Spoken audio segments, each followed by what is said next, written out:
ठीक है बच्चों, देखो जो आपका टेस्ट हुआ है टेस्ट नंबर 805 हम यहाँ जी के एक का पोर्शन सॉल्व करेंगे। ठीक है, यहाँ पे कुछ क्वेश्चंस गिवन है। क्वेश्चन नंबर 26, बॉयल का नियम क्या बताता है? ऑप्शन ए दबाव तथा मात्रा, ऑप्शन बी मात्रा और तापमान, ऑप्शन सी मात्रा और घनत्व, ऑप्शन डी दबाव और तापमान। ठीक है, तो बॉयल का लॉ क्या बताता है आपको? दबाव तथा मात्रा। ऑप्शन ए करेक्ट होगा इसमें। इसकी मैथमेटिकल फॉर्म्स की अगर बात करें, आपसे पूछें, then according to Boyle, P is directly proportional to, inversely proportional to volume. It's mean when you increase the temperature, temperature is constant and the pressure is increased, then volume will always decrease. ठीक है, जब आप दबाव बढ़ाते हो then जो मात्रा है वो घटेगी, एक दूसरे के रेसिप्रोकल्स होते हैं, यही बॉयल का लॉ है। ठीक है, इसलिए कौन सा ऑप्शन होगा? दबाव तथा मात्रा according to Boyle. Next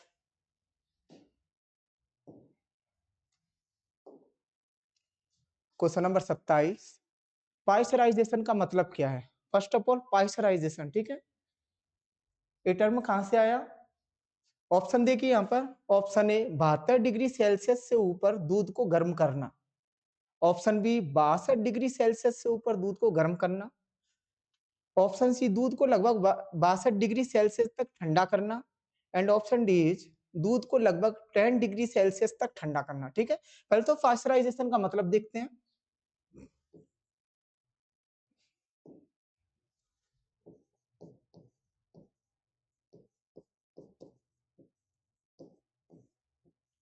pasteurisation क्या है? पास्चराइजेशन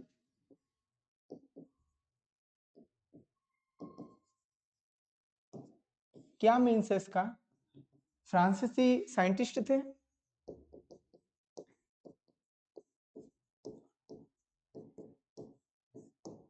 लुइस पास्चर, जिन्होंने इस टर्म को डिफाइन किया और उन्हीं से टर्म लिया गया। लुइस पास्चर द्वारा पास्चराइजेशन किया गया, किस लिए? लॉन्ग टाइम तक दूध, फलों के रस, इन चीजों को संरक्षित करने के लिए। ठीक है,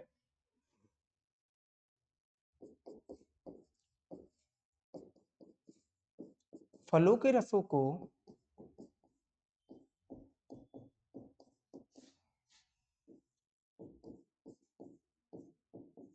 बैक्टीरिया रहित करके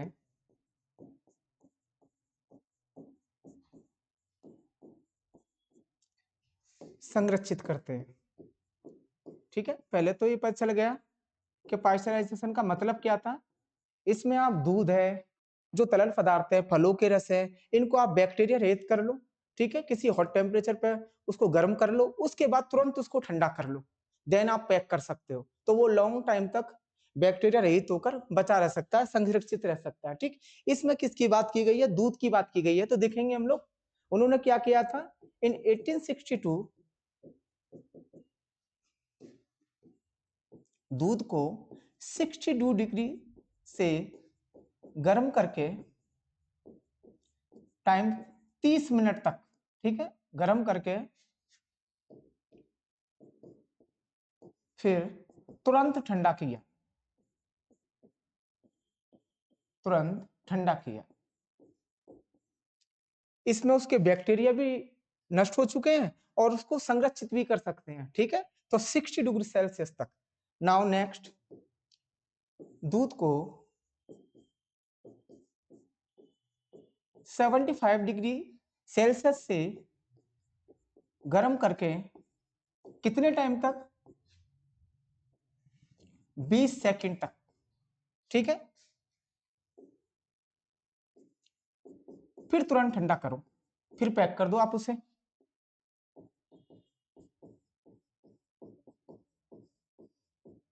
ठीक है, तो ये उन्होंने दूध का पास्चराइजेशन किया, किस लिए? लॉन्ग टाइम तक संरक्षित करने के लिए। इसमें बैक्टीरिया भी चले जाते हैं और दूध या कोई भी फलों का रस है या कोई भी लिक्विड फॉर्म में आप उसे विदाउट बैक्टीरिया काफी टाइम तक प्रिजर्व कर सकते हो। ठीक, अभी लुई पास्चर की बात चली तो थोड़ा सा एक पॉइंट देख लेते हैं। इन्होंने रेबीज के टीके का भी आविष्कार किया। रेबीज का टीका आविष्कार किया 1885 में। ठीक है, रेबीज, रेबीज एक रोग है, जानते हो आप, वायरस, रेप्डो वायरस से होता है। कैनाइन टाइप के एनिमल लाइक कुत्ता, सियार, भेड़िया, लोमड़ी, ये सभी किसके होते हैं? रेबीज। जब ये रेबीज बीमारी से पीड़ित होते हैं तो किसी को भी काटने पर नर्वस सिस्टम को अफेक्ट करते हैं। तो उसके लिए जिस टीके की नीड थी, जिस वैक्सीन की नीड थी, वो लुईस पास्चर ने 1885 में इन्वेंट की। ठीक है, तो ये हो गया इसका पॉइंट, और आपको पास्चराइजेशन का ही मतलब सब पता चल गया। अब नेक्स्ट देखते हैं, एलिसा परीक्षण निदान के लिए नियोजित है। किस लिए एलिसा टेस्ट? एलिसा टेस्ट देखिए, इज नीडेड फॉर एड्स। ठीक है, एड्स के लिए। एड्स कैसी बीमारी है? AIDS is caused by virus. ठीक है, and the virus name is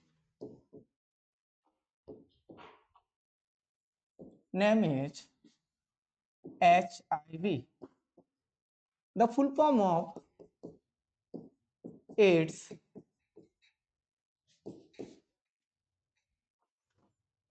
acquired immune deficiency syndrome.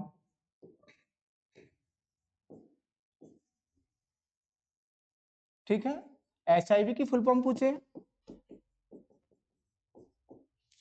Human acquired virus या इम्यून वायरस। ठीक है, इम्यून वायरस, इसमें क्या होता है, इंसान का प्रतिरक्षा तंत्र, इम्यून सिस्टम फेल हो जाता है। ठीक है, एट द लास्ट ऑफ पहले HIV उसको होता है, and HIV will convert in 10 to 5 years AIDS. The biggest form HIV is, biggest form of HIV is AIDS. ठीक है, एड्स के दौरान उसके बाद काफी कम टाइम बचता है, लगातार फीवर आना, जुकाम रहना, रोगों से लड़ने की क्षमता खोना, शरीर में सूजन रहना, पतले दस्त होना, रात को पसीना आना, these are the symptoms of AIDS. ठीक है, HIV से एड्स में कन्वर्ट होने के लिए काफी टाइम लगता है। ये डिपेंड करता है कि उसको किस तरीके से उसके बॉडी में प्रसार हुआ है। ठीक है, तो एड्स से रिलेटेड जो भी प्रॉब्लम्स थी आप इधर से देख सकते हो। This is a test which is held for proving AIDS patient. ठीक है ना, जो कि किस लिए किया जाता है, जिससे कि ये पता लगाया जा सके व्यक्ति को एड्स है या नहीं, यानी कि उसके शरीर में HIV नाम का वायरस इंजेक्ट है या नहीं। ये कैसा होता है, ध्यान रखना, RNA वायरस होता है। ठीक है, RNA वायरस। ठीक, नेक्स्ट,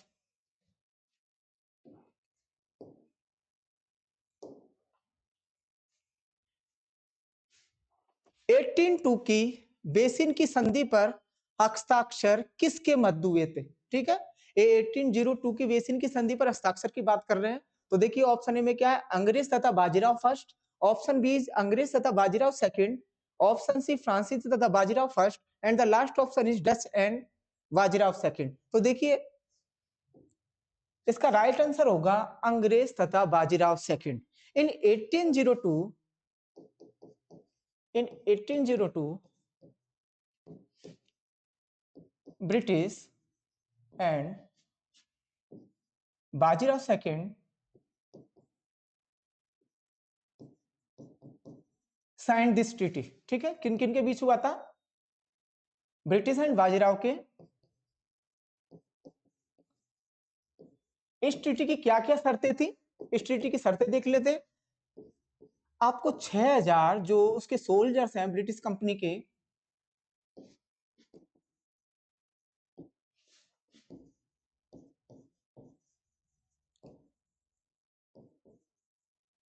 उनको अपनी रेजिडेंसी में रखना पड़ेगा। वो प्रॉपर चेक करेंगे एंड उनका डायरेक्टली इंक्लूमेंट होगा या जो इंटरवीन होगा इन योर रेजिडेंसी, ठीक है, इन योर रूल टाइम या इन योर रूरल एरिया, जो भी रूरल एरिया है आपके। एंड नेक्स्ट इसके थ्रू क्या किया गया, 2.6 मिलियन जो पे करने वाले डिस्ट्रिक्ट थे वो सारे की सारे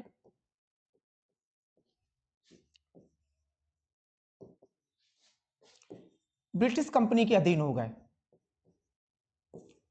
ठीक, नेक्स्ट पॉइंट इस शर्त के अकॉर्डिंग क्या था,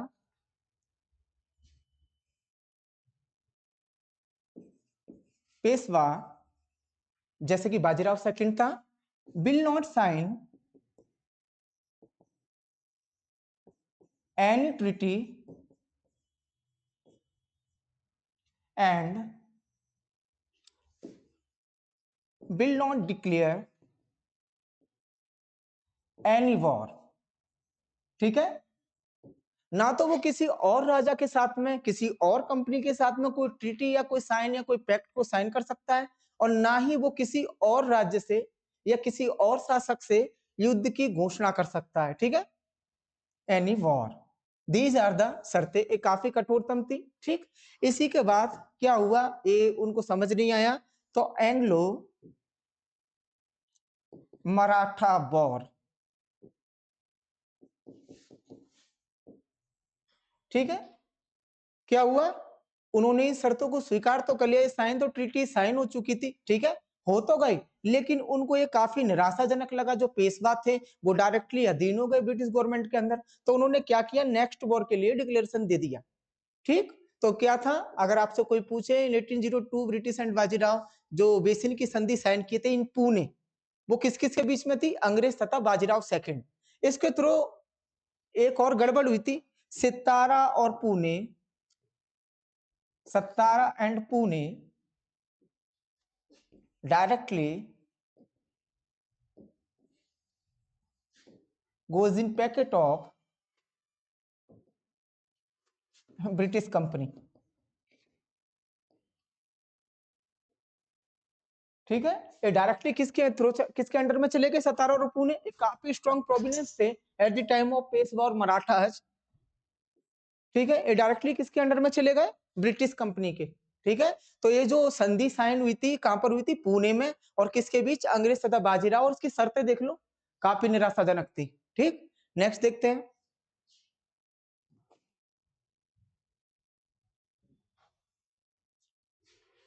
इंटरपोर्ट व्यापार से क्या तात्पर्य है, इंटरपोर्ट ट्रेड्स मीन, पहले देखते हैं इंटरपोर्ट से क्या मतलब। ऑप्शन ए निर्यात व्यापार, ऑप्शन बी आयात व्यापार, ऑप्शन सी आयात के लिए निर्यात की गई वस्तु।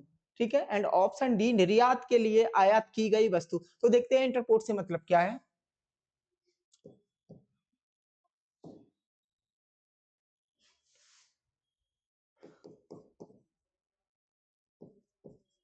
इंटरपोर्ट से मतलब किसी चौकी, किसी बंदरगाह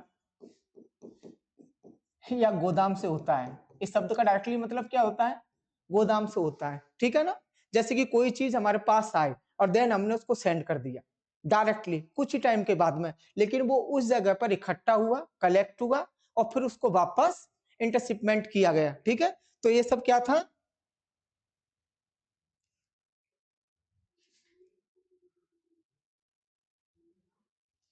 ये सब क्या था,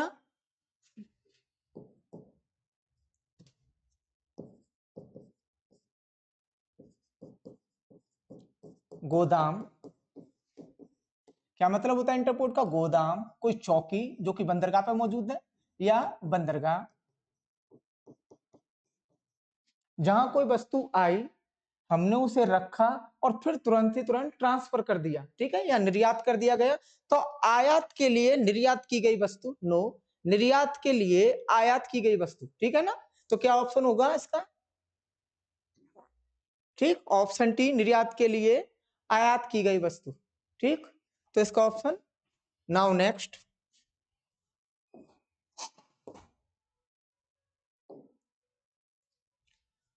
हाइड्रोजन, हीलियम तथा मीथेन प्रमुख गैसें हैं जो कि विद्यमान हैं। ठीक, द ऑप्शन है यूरेनस, नेपच्यून तथा प्लूटो पर। यूरेनस यानी कि अरुण, नेपच्यून वरुण, प्लूटो जो कि 2006 में अपनी ऑर्बिट को छोड़कर बाहर चला गया। सो टोटल ग्रह कितने हो गए? ओनली 8। ठीक। ऑप्शन बी में बृहस्पति, शनि तथा यूरेनस। ऑप्शन डी में यूरेनस, नेपच्यून तथा शुक्र। And the last option is मंगल तथा शुक्र। पहले ये देख लेते हैं हम लोग। हाइड्रोजन, हीलियम तथा मीथेन की बात की गई है। These are gases. Hydrogen, helium and methane are gases.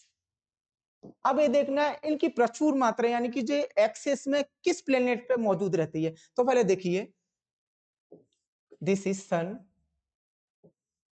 सारे ऑर्बिट सन के अराउंड में चलते हैं। ठीक है, तो देखिए first is Mercury, Budh.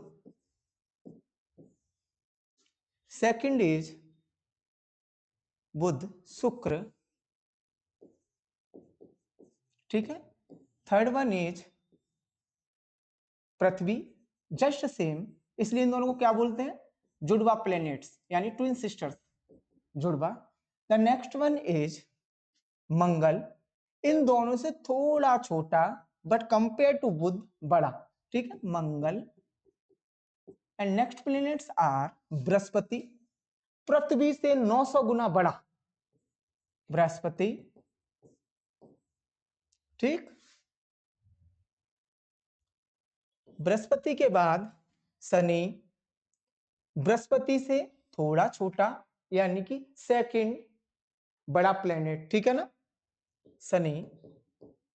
And Arun, Varun, Arun 96% inclined है, इसलिए लुढ़कता हुआ ग्रह, ये लुढ़कते हुए ही परिक्रमा भी करता है। ठीक है, and the last is Varun, Neptune, Arun, Varun.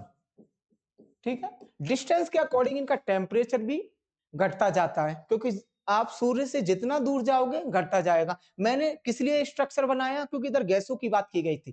ठीक है, गैसों से बने ग्रह के बारे में। तो जो फर्स्ट स्टार्टिंग के जो 4 प्लेनेट्स हैं, 4 ग्रह हैं, इनको बोलते हैं लैंड प्लेनेट यानी कि जमीनी ग्रह।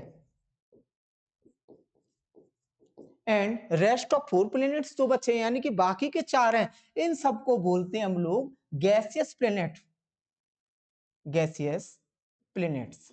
ठीक है, प्लेनेट्स, गैसीय ग्रह। तो जब भी कभी आपसे बात की जाए कि कौन से प्लेनेट्स है जो कि फुल ऑफ गैसेस है, तो आपके बाकी के 4 जो प्लेनेट्स हैं वो गैसियस ग्रह हैं सारे। ठीक है ना, इन पर कोई लैंड नहीं होता, जो कि इन चारों में प्रोवाइड होता है, जैसे कि आप बुध है, शुक्र है, पृथ्वी है, मंगल है। ठीक है ना, तो ये आप स्ट्रक्चर ध्यान रखना, then you will identify easily. Now next,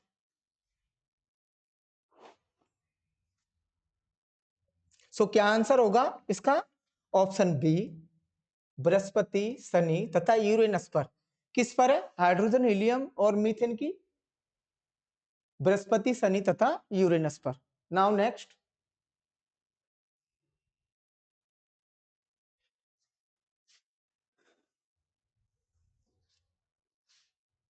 which one of the following is another name of RDX? निम्न में से कौन सा RDX का दूसरा नाम है? RDX आप जानते हो क्या होता है? एक्सप्लोजन। ठीक है ना, विस्फोटक पदार्थ जिसको RDX बोलते हैं। The full form of RDX is RDX, royal demolition explosive.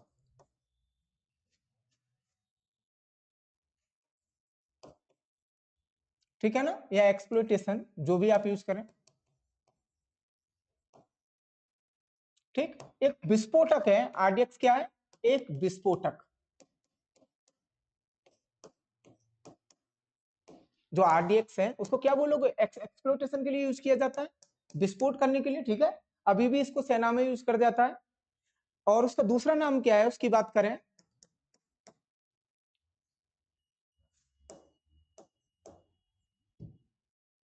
अन्य नामों की बात करें या अदर नेम्स की बात करें, साइक्लोनाइट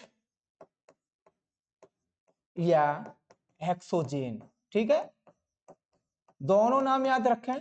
क्या क्या है? साइक्लोनाइट और हेक्सोजेन।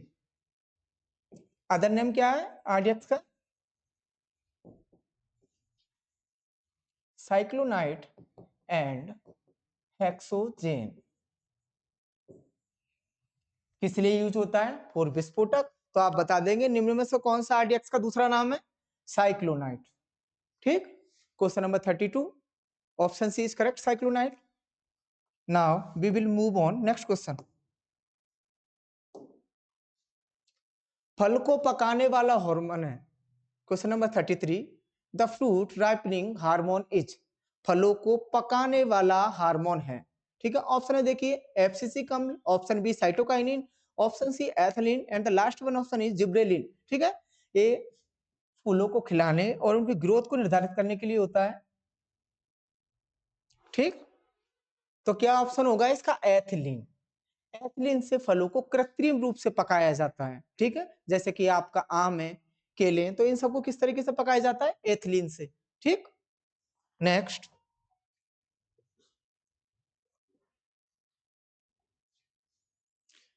निम्न में से सही कालानुक्रम कौन सा है? ठीक है, which one of the following is the correct chronological order. Chronological में आपको लगाना है, तो देखिए पहला ऑप्शन देखते हैं, नासिक षड्यंत्र पहले हुआ था, काकोरी पहले हुआ था, या फिर लाहौर षड्यंत्र पहले हुआ था। ठीक है, अब दोबारा बात करते हैं, ऑप्शन बी में लाहौर षड्यंत्र हुआ था, नासिक हुआ था, काकोरी हुआ था। ठीक, ऑप्शन डी में देखिए नासिक षड्यंत्र, लाहौर और काकोरी, ऑप्शन डी में लाहौर, काकोरी और नासिक। चलिए इसके बारे में बात करते हैं। Option C will be correct, Nasik पहले हुआ था, नासिक षड्यंत्र, नासिक षड्यंत्र, षड्यंत्र कॉन्स्पिरेंसी षड्यंत्र 1909 1909 में हुआ था। ठीक है, केवल ऑर्डर की बात कर लेते हैं, लाहौर षड्यंत्र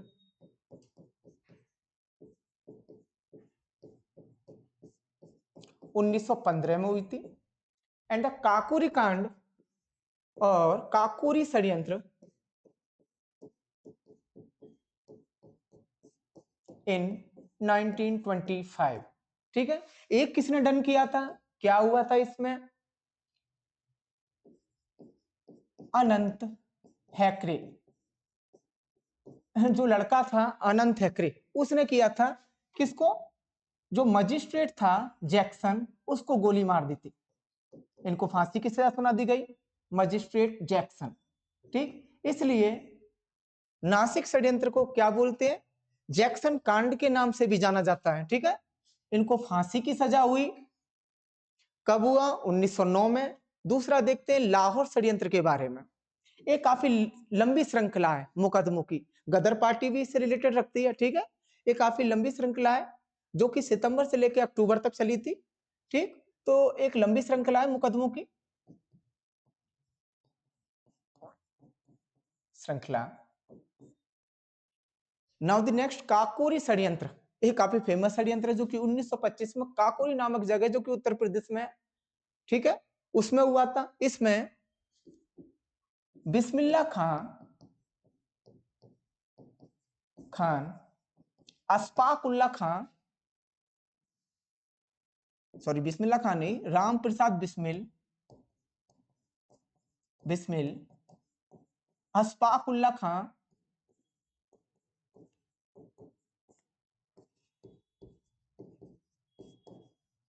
आदि ने ट्रेन को लूटा था काकोरी नामक जगह पे, और जो मनी थी जो कि लूटी गई थी, रोब्ड मनी जिसको बोले, रोब्ड मनी थी ओनली 8,000 रुपए।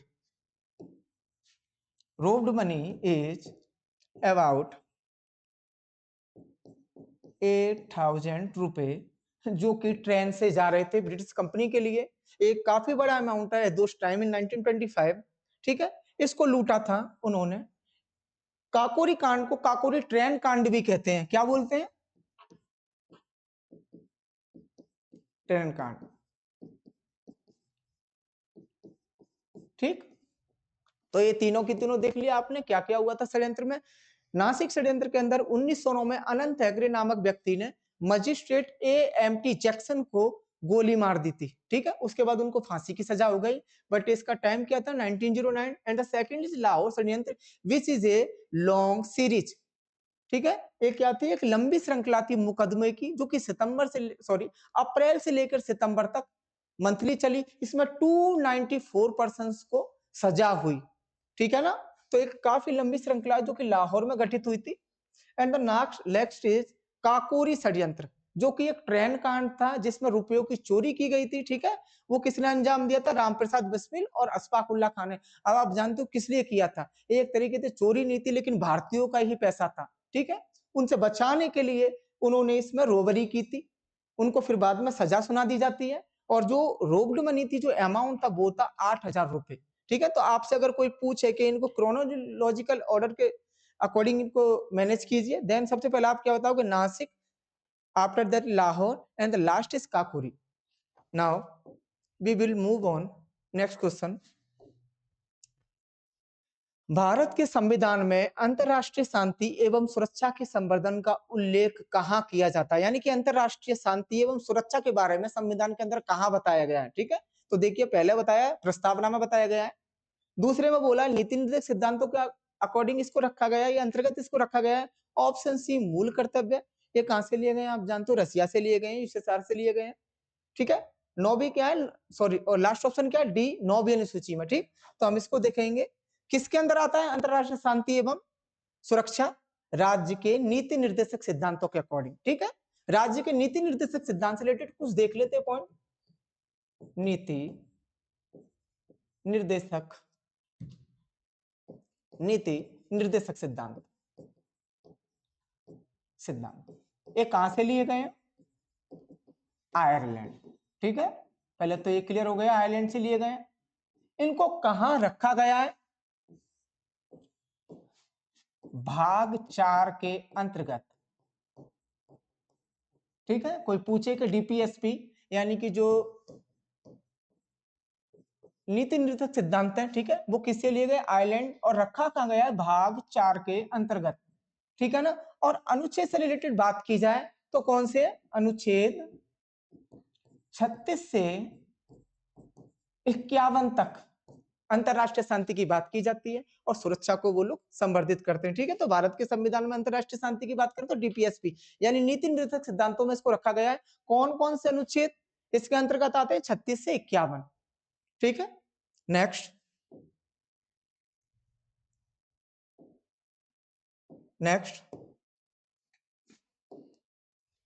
भारत में उच्चतम न्यायालय में न्यायाधीशों की संख्या बढ़ाने का अधिकार किसके पास है? In India the power to increase the number of जजेस in the supreme court lies with, ठीक है। तो ऑप्शन देखिए, भारत का राष्ट्रपति बढ़ा सकता है क्या? नहीं। भारत का मुख्य न्यायाधीश? नहीं। केंद्रीय विधि मंत्रालय? नहीं। कौन सा होगा? Last option D, the parliament of India will order to increase the judges in the Supreme Court और decrease the judges in the Supreme Court, ठीक है ना। तो पार्लियामेंट्री सिस्टम आपका न्यायाधीशों की संख्या के बारे में, घटाने और बढ़ाने के बारे में बात करता है, ठीक है। जब भी कभी बात की जाए, हाँ, अगर ये पूछा जाए कि नियुक्ति कौन कराता है जो सीजीआई है, तो भारत का राष्ट्रपति। राज्यपाल, सॉरी, अगर राज्यों में बात करें हाईकोर्ट के जजों को तो गवर्नर, ठीक है। और अगर न्यायाधीश चुनने की बात करें तो कोलोजियम में आपका चीफ जस्टिस ऑफ इंडिया जो इंक्लूड होता है, ठीक है ना। विधि मंत्रालय को कोई मतलब नहीं, ठीक। भारत की संसद ये डिसीजन करती है उनकी संख्या के बारे में, ठीक है। तो आप जब भी इससे रिलेटेड कोई क्वेश्चन हो कि नंबर ऑफ जजेस इंक्रीमेंट और decrement order, then always prefer to parliament of India, ठीक है ना। Now next,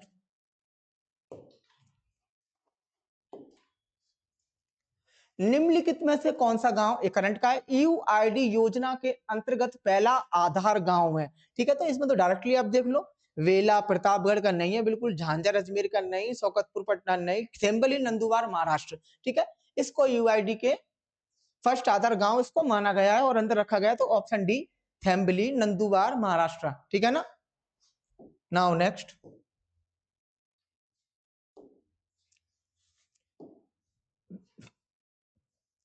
polyhydroxy derivatives of aldehydes और कीटोन्स आर, ठीक है। एल्डिहाइड अथवा कीटोन के पॉलीहाइड्रोक्सी व्युत्पन्न क्या होते हैं, क्या कहलाते हैं रियलिटी में, ठीक है। तो देखो ऑप्शन, कार्बोहाइड्रेट है, वसा है, प्रोटीन है, स्टोरोल है, ठीक है। तो इसके बारे में बात करते हैं, क्या कहलाते हैं? कार्बोहाइड्रेट। जो एल्डिहाइड और कीटोन के पॉलीहाइड्रोक्सी डेरिवेटिव्स होते हैं वो क्या कहलाते हैं? कार्बोहाइड्रेट, ठीक। इसी में बात कर लेते हैं इनके एग्जाम्पल्स की बात कर, कार्बोहाइड्रेट आपको पता है किस लिए हमारी बॉडी कंज्यूम करती है, किस लिए जीवधारी इसको मतलब खाते हैं। कार्बोहाइड्रेट मीन्स अनाज, जो कोई भी अनाज है, ठीक है, आलू, शकरकंद, ये सब क्या है, कार्बोहाइड्रेट के स्रोत। और कार्बोहाइड्रेट क्या करता है, आपकी बॉडी को इंस्टेंटली एनर्जी प्रोवाइड करवाता है। तो कार्बोहाइड्रेट वर्किंग देख लेते हैं।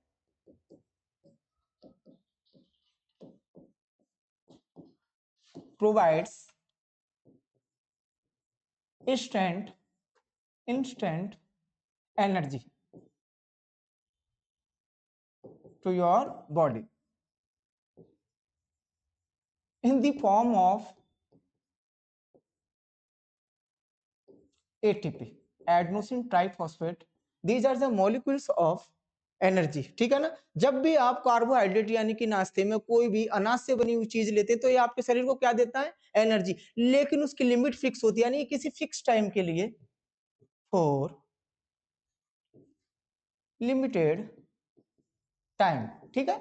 यानी कि आपने अगर सुबह नाश्ता किया तो वो 3 से 4 घंटे में पच जाएगा। अगर ऐसा नहीं हो रहा तो इसका मतलब आपका डाइजेशन सिस्टम खराब है, ठीक है ना। फिर आपसे दोबारा से इंस्टेंट एनर्जी के लिए आप कार्बोहाइड्रेट खाओगे, ठीक है ना। अब इसके एग्जांपल्स देख लेते हैं। शुगर, ग्लाइकोजन, ठीक है। तो ऐसे आप एग्जांपल्स भी बता सकते हो इनके। वसा का क्या यूज है, आपकी स्किन को सुरक्षा प्रदान करना, ठीक है। फैट, चर्बी को पैदा करना।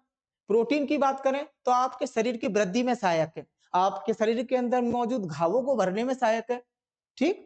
स्टेरॉल की आप जानते ही हो, चर्बी युक्त है। तो क्या होगा राइट ऑप्शन, एल्डिहाइड अथवा कीटोन के पॉलीहाइड्रोक्सी डेरिवेटिव्स क्या बोलते हैं, कार्बोहाइड्रेट, ठीक है।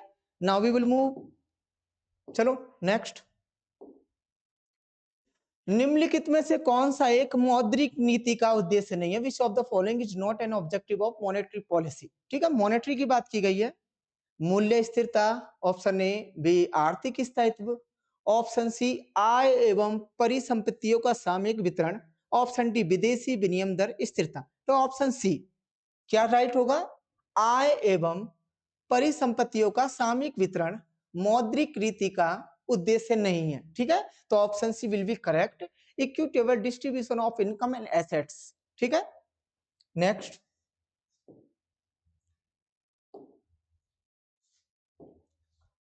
Which one of the following is not a component of fiscal policy? निम्नलिखित में से कौन सा एक राजकोषीय नीति का घटक नहीं है। ऑप्शन ए में है कराधान नीति, ऑप्शन बी में लोक निर्णय नीति, ऑप्शन सी में व्यापार नीति, ऑप्शन डी में लोक व्यय नीति, ठीक है। पहले देखिए राजकोषीय नीति, घटक देख लेते हैं इसका।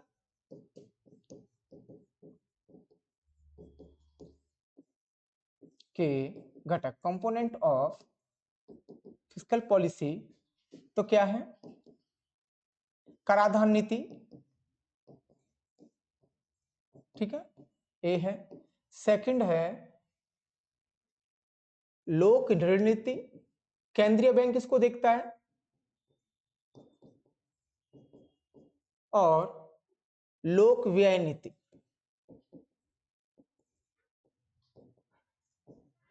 व्यापार नीति इसका पार्ट नहीं है, ठीक है। तो क्या होगा राइट ऑप्शन सी, व्यापार नीति इसका घटक नहीं है, ठीक है। राजकोषीय नीति पर कौन देखता है, केंद्रीय बैंक, केंद्रीय बैंक, केंद्रीय बैंक, केंद्रीय बैंक इसको देखता है, ठीक है।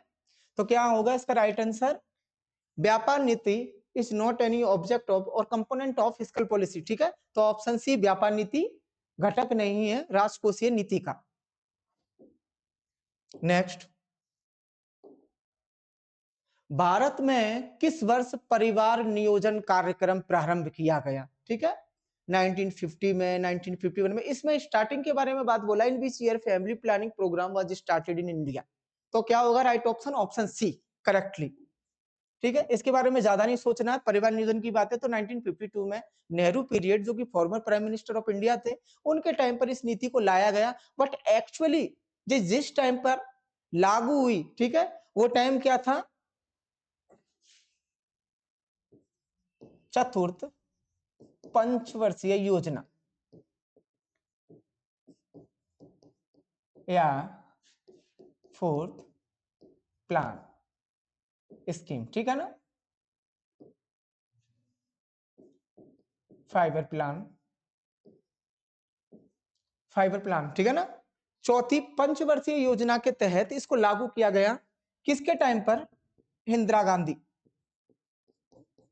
कोई आपसे पूछे कि परिवार नीति, ठीक है, जो परिवार नियोजन नीति है वो किस टाइम पर स्टार्ट हुई या किस पंचवर्षीय योजना के अंतर्गत आती है, तो आप बता देना चतुर्थ पंचवर्षीय योजना के दौरान, ठीक है। और कब ये प्रारंभ की गई थी, 1952 में, ठीक है। लेकिन एक्चुअली ये कब एग्जीक्यूट हुई, चतुर्थ पंचवर्षीय योजना के दौरान, ठीक। Next,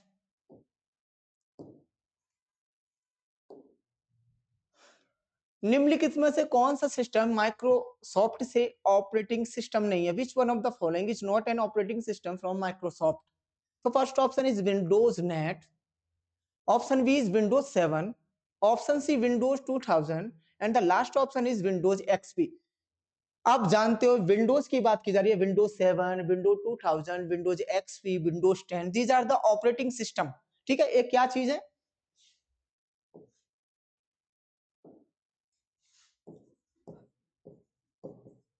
Windows 7, 2000, XP, 10 are operating system, ठीक है ना, from Microsoft, but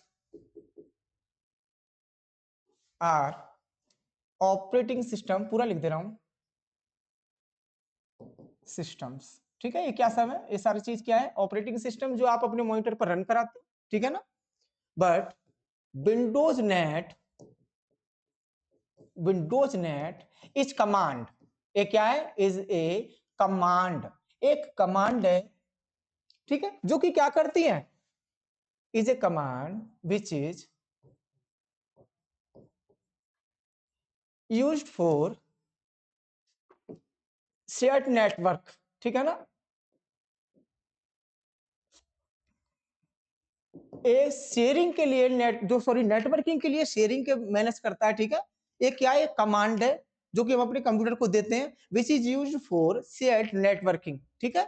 networking share करने के लिए इसका यूज होता है, this is a command, this is not a operating system like Windows 7, 2000 XP और विंडोज 10, ठीक है। These are operating system. ये क्या है, ओनली ए कमांड, तो राइट ऑप्शन क्या होगा, सिस्टम नहीं, ऑपरेटिंग सिस्टम नहीं है, Windows net, option A is correct. किस लिए यूज होता है, विंडोज नेट है क्या, अगर ये ऑपरेटिंग सिस्टम नहीं है तो ये कमांड है जो कि किस लिए यूज होती है, शेयर्ड नेटवर्किंग के लिए, ठीक है। Next,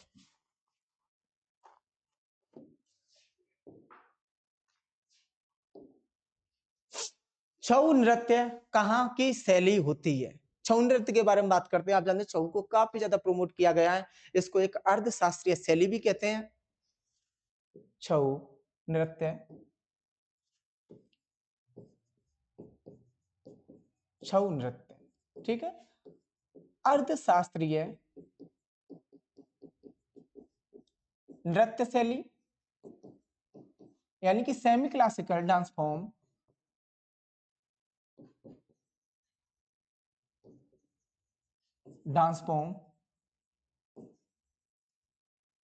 according to cultural ministry, ठीक है।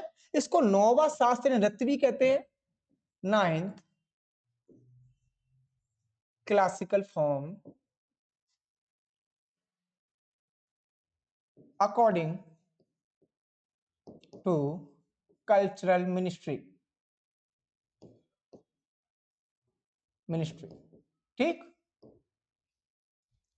तो कोई पूछे छऊ नृत्य कहाँ की नृत्य शैली है, तो झारखंड, क्या ऑप्शन दोगे आप, झारखंड की नृत्य शैली है। फिर छऊ को क्या क्या बोल सकते हैं हम लोग, छऊ नृत्य एक अर्धशास्त्रीय नृत्य शैली है, जिसको जो भारत का संस्कृति मंत्रालय है उसने नोवा क्लासिकल डांस फॉर्म के अंतर्गत रखा है, लेकिन ये एक अर्धनाट्य शैली है, इसलिए उसको कंप्लीटली क्लासिकल डांस नहीं बोल सकते, ठीक है। नेक्स्ट,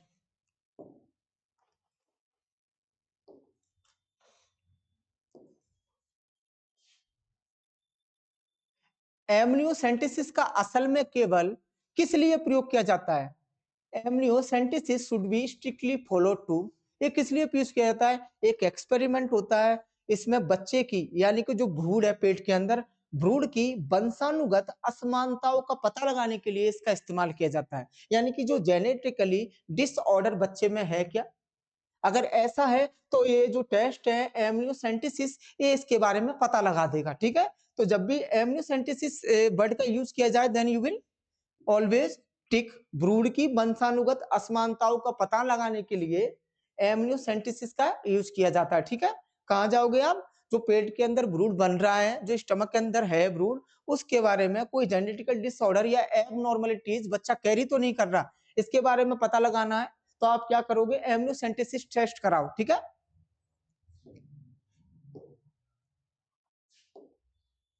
नाउ भारत किस वर्ष आईएसएसएफ जूनियर विश्व कप की मेजबानी करेगा? In which year will India host the ISS junior world cup? ठीक है, इसके बारे में बात करते हैं। कब करेगा? 2024 में, 2025 में, 2026 में या 2027 में? तो राइट आंसर होगा इसका ऑप्शन बी, 2025 में इंडिया आईएसएसएफ। आईएसएसएफ का फुल फॉर्म क्या है देख लेते हैं। ISSF international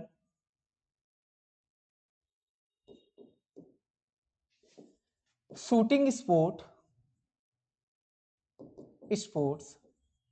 federation. ठीक है, this is the full form of federation, this is the full form of ISSF.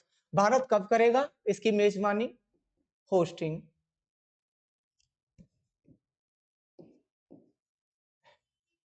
India will be host कब? सितंबर टू अक्टूबर। ठीक है, टू अक्टूबर कब करेगा? सितंबर से अक्टूबर के मंथ में इसको करेगा। ठीक है ना, तो क्या बोले हैं? कब करेगा? केवल टाइमिंग पूछा था तो आप बता देना 2025 में। और आईएसएसएफ का मतलब क्या है? शूटिंग। ठीक है ना, शूटिंग से रिलेटेड ये चैंपियनशिप है, इसकी फुल फॉर्म भी आपके सामने लिखी है। ठीक, तो ऑप्शन बी करेक्ट होगा। चलो आगे बढ़े। चेंज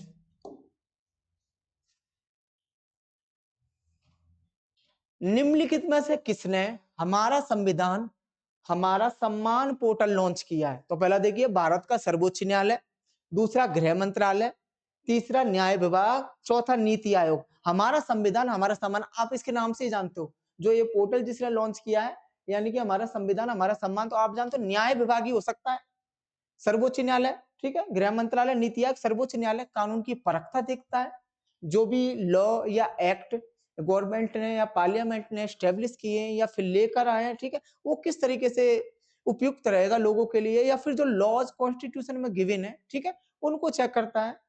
गृह मंत्रालय सारे स्टेट्स के बीच में कॉम्बिनेशन एंड सिक्योरिटी से रिलेटेड वर्क को करता है। नीति आयोग आपकी स्कीम्स को तय करता है। ठीक है, नीति आयोग का कौन सर्वे सर्वा होता है? पीएम।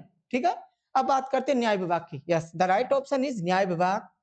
न्याय विभाग ने हमारा संविधान हमारा सम्मान पोर्टल लॉन्च किया। ठीक है, department of justice. Now next,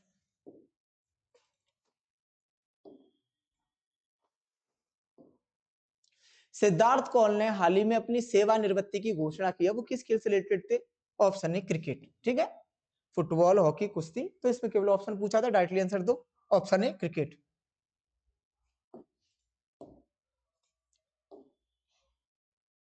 next, formula first Qatar grand prix 2024 का खिताब किसने जीता है? ये नॉर्मल है, ये फॉर्मूला 1 रेस होती है ग्रांड प्रिक्स जो कि कतर में आयोजित हुई थी। ठीक है, इसमें मैक्स वेस्टरपेन जीते थे। कौन जीते थे? Max Verstappen. करंट से रिलेटेड क्वेश्चन है। नेक्स्ट,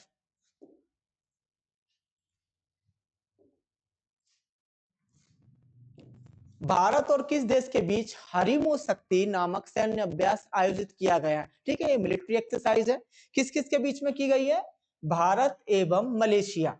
भारत एवं Malaysia, this is A current question. ठीक है, मिलिट्री एक्सरसाइज के बारे में। तो हरिमो शक्ति सैन्य अभ्यास के बारे में पूछा गया था, तो क्या बोलेंगे हम? भारत और मलेशिया कंट्री के बीच में हरिमो शक्ति जो मिलिट्री एक्सरसाइजेस है वो कंडक्ट की जाएगी। ठीक है, नाउ नेक्स्ट,